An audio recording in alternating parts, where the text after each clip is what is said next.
Most homeowners believe that renovation risk begins when construction starts. Bad contractors or poor material, bad timing. But in reality, the biggest financial loss usually happens before a single hammer even swings, when rushed decisions, vague scopes, and unclear comparisons quietly drain equity and inflate costs.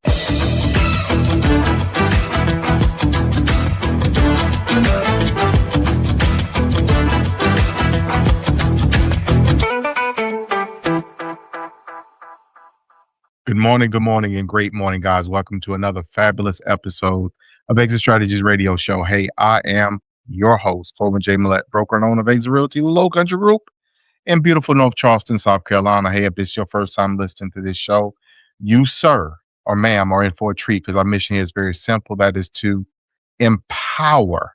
Look here, we're going to focus on that word. We're going to dig in on that word. We're going to empower our community through financial literacy and real estate education. Guys, we are legacy building. That is what we do. So I always got to give a shout out to those who listen to us faithfully. You guys rock. Evans over in West Ashley, Pastor Vanderbilt Evans Sr. and his beautiful bride, Miss Sandra Evans, my mom out there in Monk's Corner, y'all. Look here, I even got to give a shout out there in Monkey's Corner to Fed Up Postal Unit. You guys are tuning in. You guys are sending us feedback. We really appreciate it. So you guys need to get something mailed out. Go see Fed Up Postal Unit out there in Monk's Corner, guys. So look, for our folks in Marion and Mullins, thank y'all so much for tuning in to Troy's. Always love you. Always love you. I mean, our family and extended friends there. Look, let's get it. So today we got an amazing show set up for you. And I'm super excited about it because, one, it ain't every day that you get, quote unquote, a founder and CEO. I like those titles. CEO means the boss. That's what that means. So I want to set the tone here for you this way, which is most homeowners believe that renovation risk begins when construction starts. Bad contractors or poor material, bad timing. But in reality, the biggest financial loss usually happens before a single hammer even swings, when rushed decisions, vague scopes, and unclear comparisons quietly drain equity and inflate costs. The real mistake isn't overspending on materials, it's entering construction without finished decisions, documented inspections, or true cost clarity. So the Proposabid founder and CEO, RoDevia Brigham, explains why renovation outcomes are driven by decision quality, not construction activity, and how upstream clarity can protect long-term property value and financial stability. So I want to introduce to you again, RoDevia Brigham, the founder and CEO of Proposabid, a platform focused on governance and accountability in property repair bidding. He's a former wildland firefighter and former cybersecurity analyst. Look here, I love this. An advocate for treating renovations as capital protections decisions, not emotional events.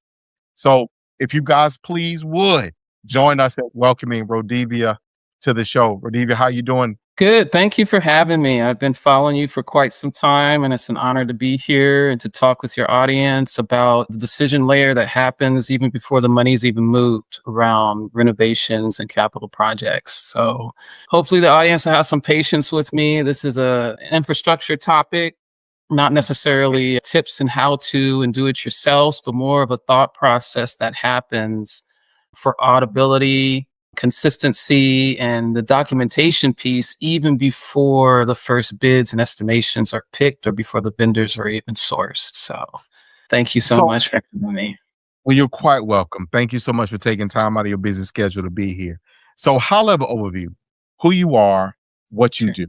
So I'm RoDevia Brigham, the founder of Proposabid, and we focus on the decision layer of capital projects. And what that is that it's the upstream structure that determines whether renovation outcomes behave predictably once the construction begins. So we don't manage construction, we structure the decisions. But secondly, Proposabid also produces structured scopes, bids, and estimations. We standardize those. We do defensible estimations, not on the execution services, but on the governance artifacts. So basically, we exist as the capital decisions that can be comparable, and it's explainable, and it's reviewable before the money is even committed. because once the construction begins, most of those financial trajectories have already been hard coded in and set in. So I believe this conversation is more about where the renovation outcomes are actually formed and why construction reveals the decisions and not actually makes decisions once those decisions are made. One of the things that, and if you don't mind, I'll jump in, but I got a question for you because one of the things we open with is about the mistake happens before the hammer swings. So let's peel that back a little bit and give some insight there. Yeah, so construction is where the renovation outcomes appear, but they aren't really created there, right? So most renovation stresses is blamed on the contractors or the construction long before the work is even done. So that does feel logical because it's visible, it's loud, you can point to it, it's expensive. But construction is where renovation outcomes actually appear. So it's not where they're actually created. So by the time construction, remodels, rebuilds, repairs begin, most of those renovation outcomes have already been constrained by the budgets, by the timelines, by the guidance. And so the scope has already been implied if you have a scope that's ready for the audience that you currently have. And the expectations have been, already assumed. So the budget tolerance has already been mentally set. This is what we're going to spend.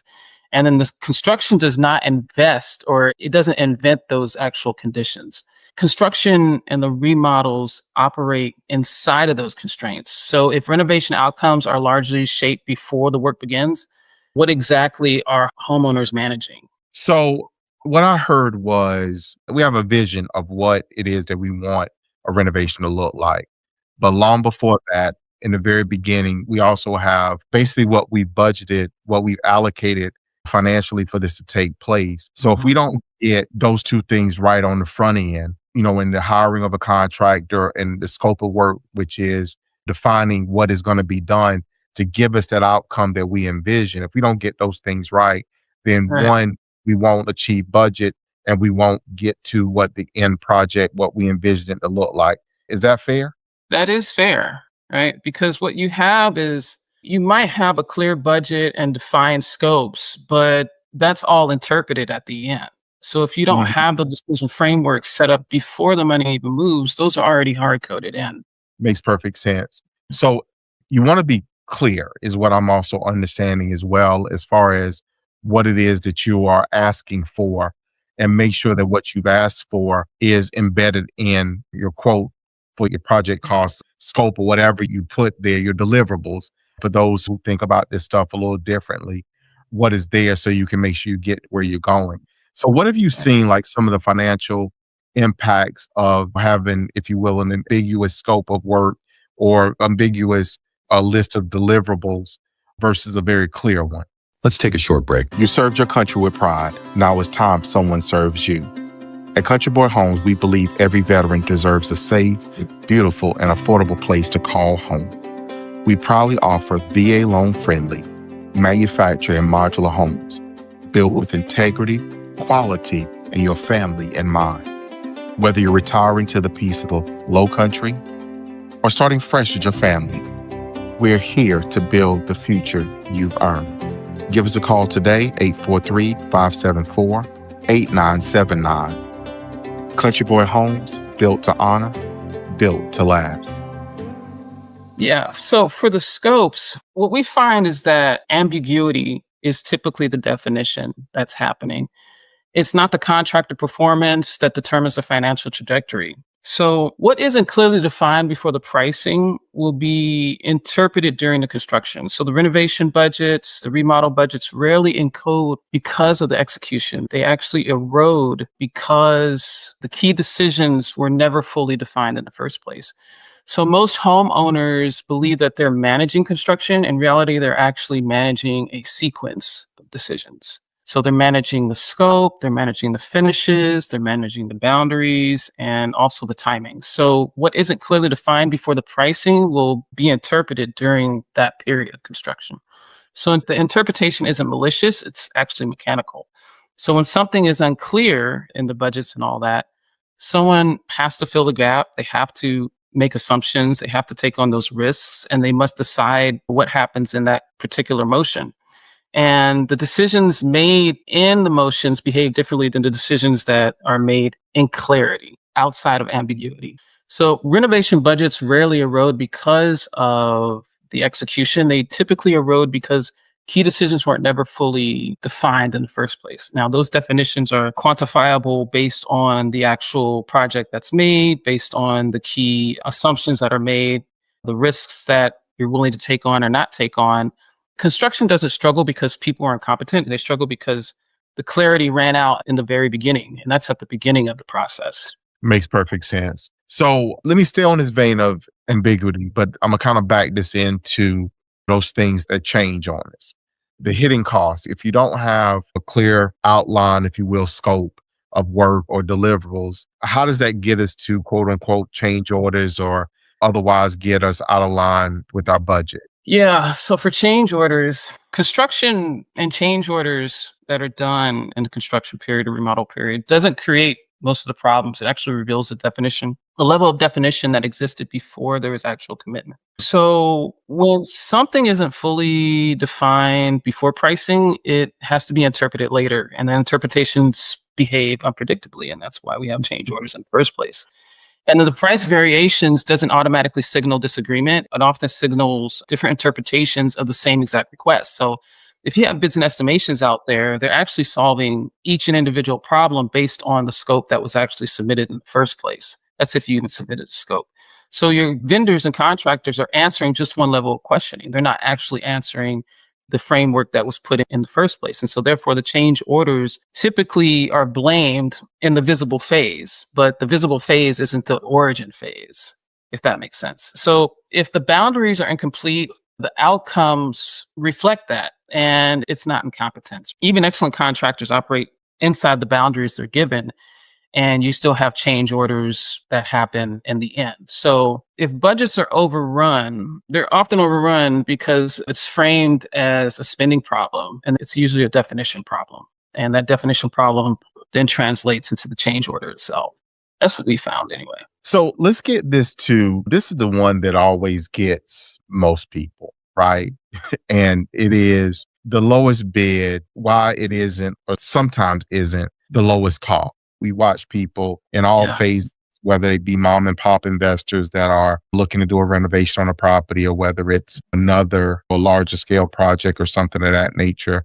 Sometimes they're always looking for, I literally just had this conversation, explained this a few days ago, a client that decided to choose the cheapest contractor, and in turn, work wasn't as well. So why is that? And because apparently their deliverables in that agreement didn't reflect what it is that they expect on the back end. So comparison of apple to apples or apples to oranges, lowest bid to, lowest cost. How do you see that out? Yeah. So the original question that I always get is, like you said, why choosing the lowest bid often leads to higher total costs or might not be the right choice. And the way Proposabid likes to frame it is why price variance is usually the definition of failure and not the contractor disagreement or the agreements, right? So bids do not disagree. They answer the question they were given. Large price differences usually reflect different interpretations, right? Not different pricing philosophies. So that reframes what bids represent without advising behavior. So when you have the three bids that come in far apart, most homeowners assume contractors disagreed, but bids don't disagree. They answer the questions they were given. So if a project was loosely defined, each contractor solves those definitions by slightly different versions of it. So that creates different assumptions, different boundaries, exclusions, terms and conditions, and large price differences usually reflect different interpretations on the vendor's parts, not different pricing philosophies from the vendors. So the numbers are not necessarily fighting. They're just the definitions that were created based on the scope that was put out there, based on what the homeowner had requested. So instead of it becoming an analytical aspect, it becomes an emotional aspect because there was no definition to begin with. I was actually on a call on another podcast with someone else, and they were like, well, I just went out and got three bids and I just chose this one vendor. And I said, well, why did you do that? And he really couldn't answer why. He says, well, it's just the price was lowest. I said, so what was the other comparisons that you made in order to make that determination? And what were the decisions that were set up in the beginning to go ahead and choose that vendor in the very end? And he really couldn't answer that. And I said, so 5 years from now, and this is from an institutional setting, I said, so 5 years from now, when the artifacts are being presented, how do you determine why you made the decisions that you made in the first place versus, well, I just don't know. I just went with the lowest bid. That doesn't mean it's the correct bid to begin with. So that's something that we found in Proposabid quite a bit. And the way we structure the bids and estimations is not only in the terms and conditions and the comparability and does it meet the budget, but does it also meet the decisions that were made in the first place on what the risks, the assumptions are, and then how those bids and estimations fit into the actual scope that was provided by the client. So let's delve into, Proposabid. How does it work? How does it help to mitigate some of these potential issues? Like, what is the advantage of people utilizing the platform? So Proposabid originally started out as a bids and estimations platform, being able to source quality bids on client behalf, starting out with property management. So that's the second piece, right? That's not the governance piece. What most people are concerned about currently is how do we source the bids? So Proposabid has the capability of creating customized scopes of work based on the condition of the project itself. And that's done through an intake. That intake is then created into an RFP that's customized. That RFP is then marketed out across the United States, in which vendors are able to answer that RFP based on their workload, their materials, the season. And when those bids and estimations come back, we are able to do a comparison, apples, to each vendor and also to the actual scope of work itself. On the client's behalf, we're able to request changes to that bid, the estimations to meet the RFP. And the RFP is actually marketed out in such a way that vendors will then be able to collaborate, not necessarily together, but as a consensus on the answering of that RFP. Versus, let's say you have a remodel and you want architectural, and the owner wants architectural drawings to be done with the bids and estimations, and you put this out into the ecosystem, vendors are going to come back and say, well, we're not going to give you our architectural drawings when we haven't even won the bid yet. So that's also a correction and a learning experience for the owner's behalf too, or on the institution's behalf. So once those bids and estimations come back, we are able to do a comparison apple to apple and then create a customized grid and decision-making framework for the customer so that they can go ahead and choose the best bids that matches the scope, the RFP, and also any other decisions that they may have had that's outside of the RFP itself. Currently, Proposabid is able to source 7+ bids per project in less than 14 business days, which is not done in the industry. If you look at the industry itself, if you're doing homeownership, property management, institutional REITs, most businesses and owners are only able to source 1 to 2 bids, right, within 30 days. And those bids don't match up. And to get that third and qualifying bid might take 45 days. And so Proposabid has system and ecosystem to be able to source those bids and estimations within those 14 business days. We do give a 45 business day window.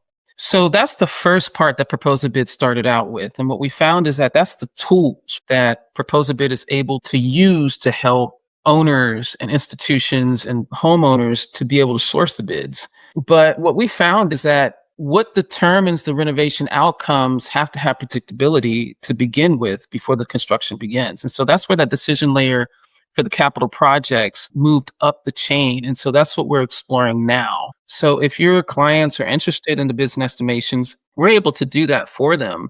But we do start out with the framework of the decision layer itself. And of course, that's customized based on the project, based on the team, based on the timeline, and then based on what their risks and assumptions and their frameworks are. And if they even have frameworks to begin with, we built those out for them so that when the bids and estimations do come in, they have a guidance and guardrails to be able to choose the best bids that come in at a later time. So what I keep picking up is that you all have built an amazing ecosystem, if you will, that consumers can tap into to help them manage their projects better. So instead of the random one-offs and this, you all are able to get multiple people in essence competing for their business, which I'm assuming that has some influence on overall cost. Am I right? Oh, does the workflow influence cost? Does it keep costs down? Does it keep cost in line? Yes, it does. Now, it's fleeting. And what I mean by that is that you have a set idea and a set budget, and you're probably emotionally tied to that. Someone is, right? And with that cost, the cost is actually what is the decisions that are going to be made in order to not have to come back 5 years from now, 4 years from now, 18 months from now, and your budget has ballooned 150K because the assumptions, the boundaries, the exclusions weren't determined in the first place on what the risks were by not choosing a particular bid or by choosing a particular bid based on the decisions that were made and the frameworks that were made in the beginning. So we can't guarantee that the client is going to make the right decision because it's the client decision. What we can guarantee is that we will have a framework set up so that you can come back and trace the decisions that you had made. And that's why the costs are the way they are in the future. And so that's something that doesn't sit well with people currently because they have to take ownership and authorship of the decisions that they made even before the costs were implemented and either were reduced or were increased in the first place, because now you have a traceable framework to say, well, yeah, we deployed $6 million for your audience, maybe $30,000 in capital, but we knew that there was no definitive scope to begin with in the first place. And now you're 18 months in and you ballooned 100K. And so that's the chasm that we're crossing there, that most people just jump over and they fall into eventually at some point. Mm-hmm. And so those thought processes and those frameworks that we tackle to begin with, and then move to what is the best bid and estimation, the best contractor, the best vendor to go with. And then you have something to stand on 18 months, 24 months, 5 years from now. And that's not really talked about in the industry. And that's what Proposabid is tackling. And these frameworks are things that people can try to build on their own too, but we specialize in that. You always want to use an expert. That's why they want to call you, because this is what you all do and you have a process in order to do it. The reality is, and RoDevia, please disagree, but the majority of people don't spend a lot of time shopping contract estimates when they have need. They have one, they get one, that's it, and that's the end of it. And they go with it unless it's astronomical or what have you. And the time it takes to go across multiple people, sometimes sets them back on their original plan or their goal. So having a streamlined operation and system such as Proposabid to assist with this makes perfect sense, in my opinion. Do you disagree? No, it does make perfect sense. And I think the other piece that we're really honing in on is the documentation, right? Why documentation is a governance function and not necessarily an administrative task. So we're talking about choosing a vendor. We go with, our preferred vendor. That doesn't mean we're getting the best prices. That doesn't mean we're getting the highest quality materials, that we're actually making the correct decision. And in that, what Proposabid specializes in is helping our clients do the documentation, because documentation is a governance function. What we like to say is what is written down determines what gets executed. And renovation outcomes are constrained by what was defined, not by what was hoped for. So documentation is often treated as paperwork, but what is written often determines downstream that execution. And construction does not build on conversations. It builds on instruction. It doesn't build on expectation. It builds on specifications. And renovation outcomes are typically constrained by what was defined, not by the. So, RoDevia, I want to make sure we get your contact information out so people know where to reach you. I've been on the website, but I'm going to let you tell them. But I've been on the website. It's beautiful, well put together. So how can people reach out to you, get connected to you? Thank you. Yes, thank you. Proposabid, PROPOSABID.com. That's proposals and bids. We just jammed it together. You can reach me at RoDevia. That's RoDevia at proposabid.com.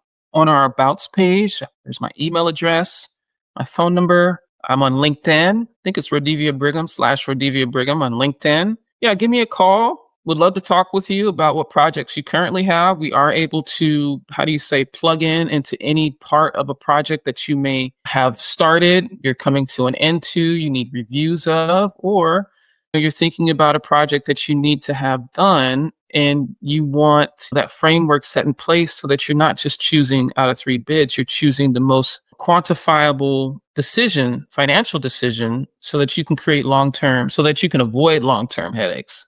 That's what we have for Proposabid. So I thank you so much. Awesome.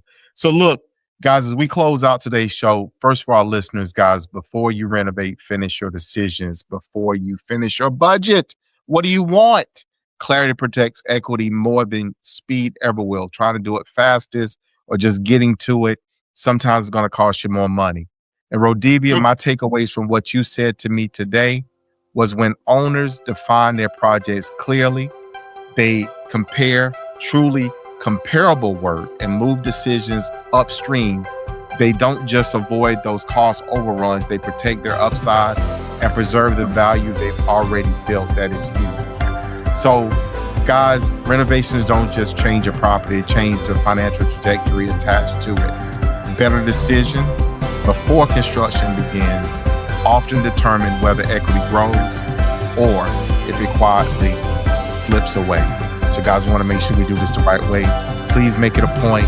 Go to proposabid.com, check them out, engage, ask questions. Make sure that you do it the right way, and it'll help you all the more. So, guys, as we close, you know how we do this.